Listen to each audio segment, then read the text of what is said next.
اور بہت کچھ نظام نیوز پر ہو۔ تقریباً 100 سال پرانا منظر ہے۔ کراچی میں پرندوں کے جھنڈ، گھومتے پھرتے آوارہ جانور، ٹم اور بگیوں میں بندھے گھوڑے سب پیاؤ یعنی تالاب سے پانی پی رہے ہیں۔ ان پیاؤ پر گھنے درختوں کا سایہ بھی موجود ہے جن کے نیچے یہ جاندار دھوپ سے بچ کر سستا بھی رہے ہیں۔ دوسرا منظر کوئی 100 سال بعد 2015 کا ہے، جب ہم سب ترقی یافتہ ہو چکے ہیں۔ سڑکوں پر موجود گداگر، بے گھر افراد اور دیگر پیدل چلنے والے ہانپ رہے ہیں، نڈھال ہو کر گر رہے ہیں۔ سورج سوا نیزے پر کھڑا ہے، دور دور تک نہ کوئی سایہ دار درخت ہے اور نہ کہیں پینے کا پانی۔ چاروں جانب بے ہنگم ٹریفک کا دھواں، اڑتی ریت، جسموں کو پگھلاتی دھوپ اور گرمی سے غش کھا کر گرتے انسان، اور پھر سڑکوں پر دوڑتی ایمبولینس جن کے سائرن سے فضا گونج رہی ہے۔ یہ دونوں منظر کراچی کے ہیں۔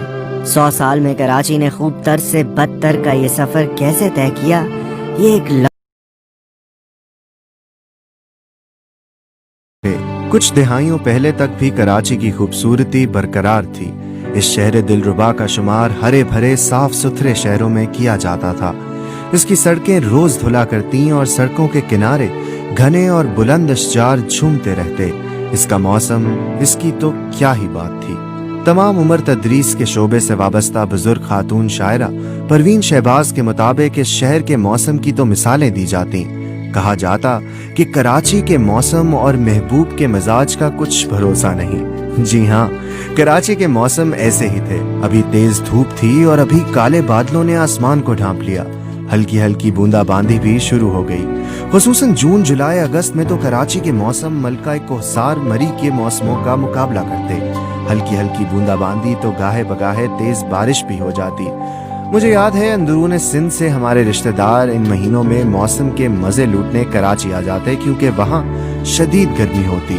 مصنف سعید جاوید اپنی کتاب ایسا تھا میرا کراچی میں لکھتے ہیں کہ اس دور میں کم از کم صدر کے علاقے کی تمام بڑی اور مرکزی سڑکیں صبح صبح دھلا کرتی تھیں۔ پانی کے ٹینکر آتے اور سڑک پر پانی گراتے، جس سے خاک روب جھاڑو سے سڑکوں کو اچھی طرح دھو کر چمکاتے، اور یہ سارا کام کاروبار زندگی شروع ہونے سے قبل ہی پایا تکمیل تک پہنچ جاتا تھا۔ پرانے کراچی میں جانوروں تک کا خیال رکھا جاتا اور ان کے پینے کے لیے شہر میں 30 پیاؤ موجود تھے، جسے ہم جانوروں کی سبیلے بھی کہہ سکتے ہیں۔ یہ پیاؤ، جنہیں انگریزی میں واٹر ٹرف بھی کہا جاتا ہے، پاکستان چوک، گرو مندر، لی مارکیٹ اور گارڈن میں گھنے سایہ دار درختوں کے نیچے تعمیر کیے گئے تھے۔ وقت آگے بڑھا اور سب کچھ بدلنے لگا۔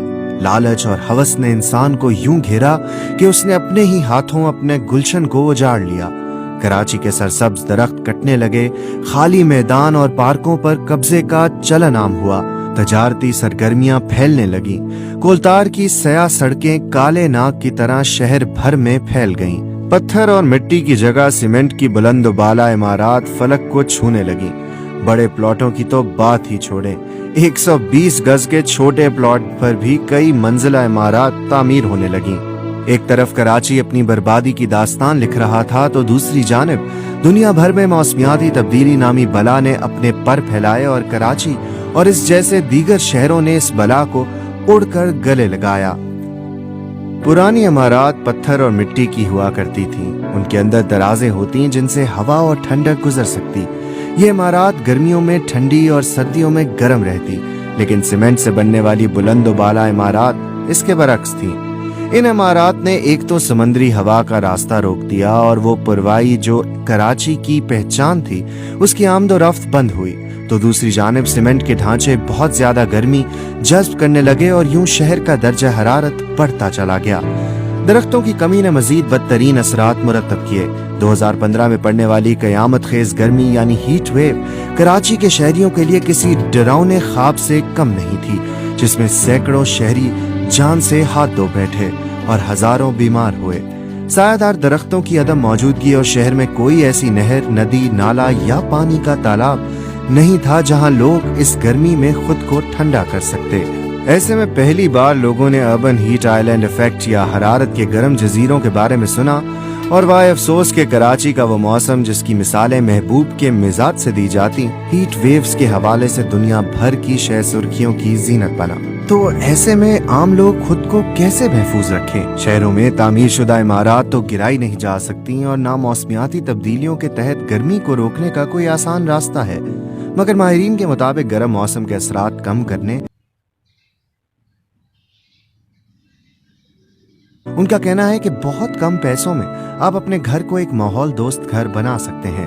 چھتوں پر چونا پھیر کر سفید رنگ کر دیں، 1 فٹ اوپر کوئی چادر باندھ دیں تاکہ دھوپ رک جائے مگر ہوا گزرتی رہے۔